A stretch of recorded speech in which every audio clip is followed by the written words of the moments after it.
Rolling. I'm on candy camera. Wait, rolling? You gotta say turn around. Can you see me? What does it look like? Huh? Look at that. Yo, man. I'm loud.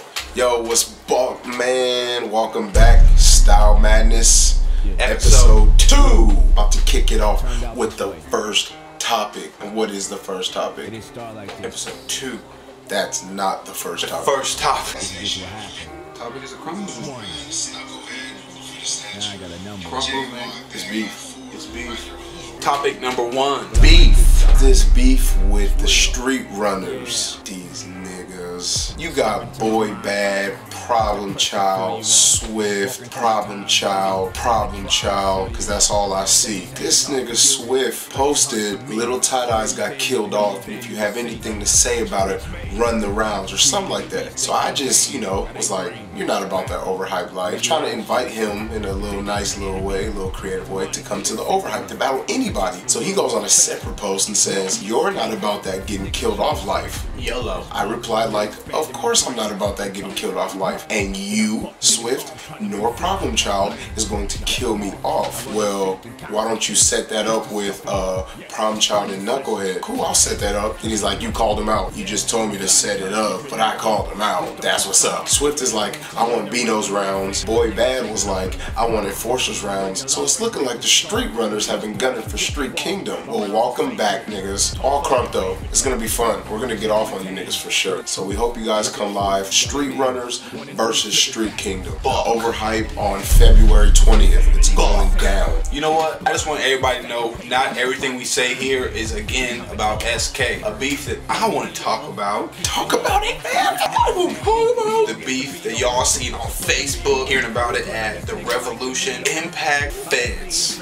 I don't know how to put it. Pictures, dissing each other, call-outs, tracks, promos, there's flyers, pop-off, footage. There was stuff that happened at the overhype. It is getting buck and it is getting rowdy. It's personal, it's everything. I personally want to see what goes down. Rush is out here talking crazy to these niggas like, hey, I'll kill this nigga right now. He gets off though, so you got this nigga 20 kills, Biggie, Twister, Psycho, Junior Clash. Niggas is ready to do damage to each other. Category number 2.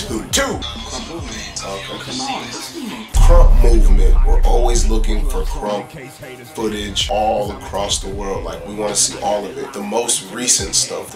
What we're going to talk about, Tight Eyes and Mio together, battling at the overhype, man. It's crazy because you have Miho, crazy grooves, power. He's raw.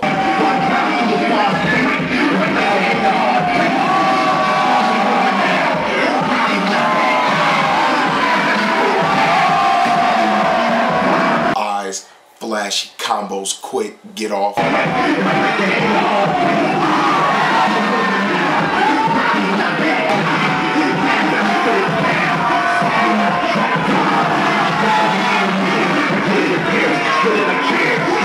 And they were dancing to the Rise track, like, what? Hey, shout out to 20 kills and Psycho to being a living sacrifice. At the overhype, it went down, man. Eyes and Miho, they called out whoever wanted the rounds.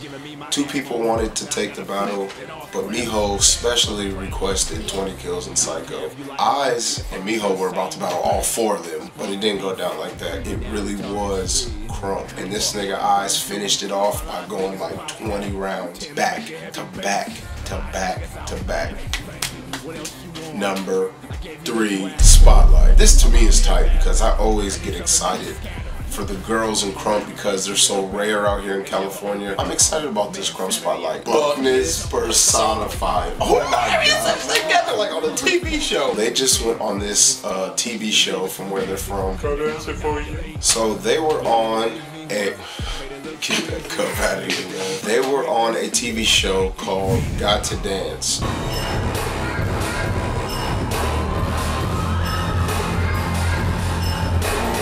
This is an all-girls crump group. Aside from the choreographer, which is a guy, they held it down for crump, man.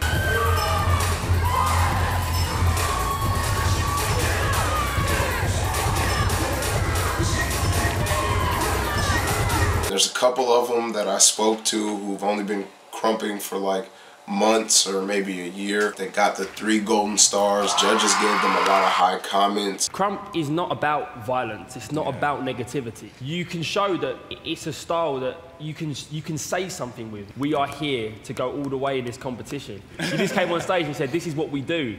Like it or don't. This is what we do. This is who we are. And it was so real and so raw. Much love and respect to them, man. Maddness personified. Keep working hard.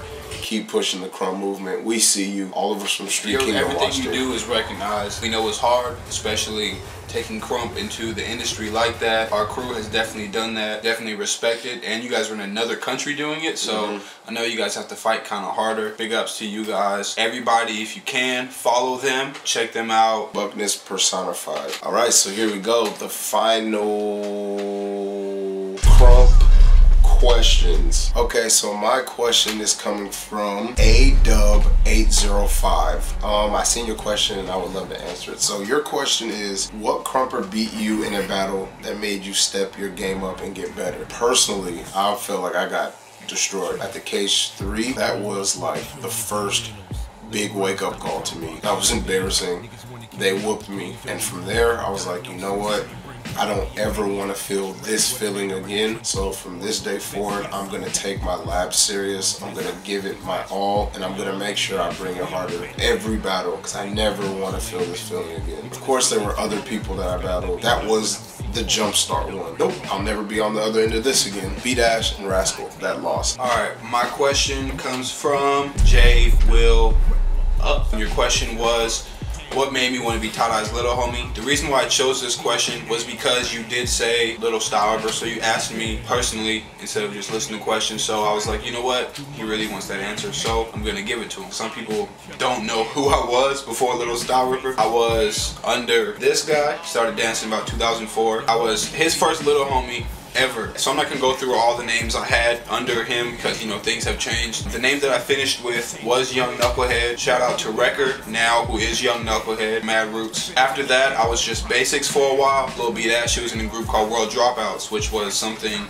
aside from Crumb Kings. It was like a ministry thing. So I started going to the church and started hanging out with them. The thing that I wanted to do was I asked them if I can be a part of that. Next thing you know, I started doing stuff with the group. There was a day when we were labbing before the, it was all labbing for the Cage 3. I had asked if I could learn from him, not necessarily just be under him, and he was like, yeah, for sure. So he started showing me some stuff. A while after that, I was like, you know what? I definitely asked to be one of his little homies. At that time, there wasn't a lot, because there was no Eyes fam, there was no NY fam, there was no Mad Rip, because it wasn't made. The Eyes all had got dropped before that. The only people there was B-Dash, which was, of course, like, you know, his twin. Notepad was there as Baby Eyes. Lil B-Dash was around. We had this meeting and I talked to him and everything, and it led to me becoming Lil Stylber, of course. The whole thing that led up to that though was definitely factor of family, the God factor of it, definitely going to church, learning more, feeling at home. It felt natural. I had to rebuild, I had to start all over. It's not as easy as people think. I was horrible for a long time. I am exactly who you see today,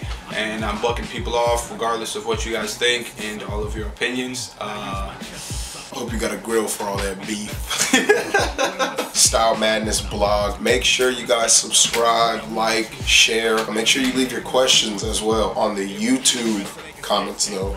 Not on Facebook. Keep sending us your footage. This is for the crump movement across the world. Chapter 2 closed. There it is, man. Style Matt.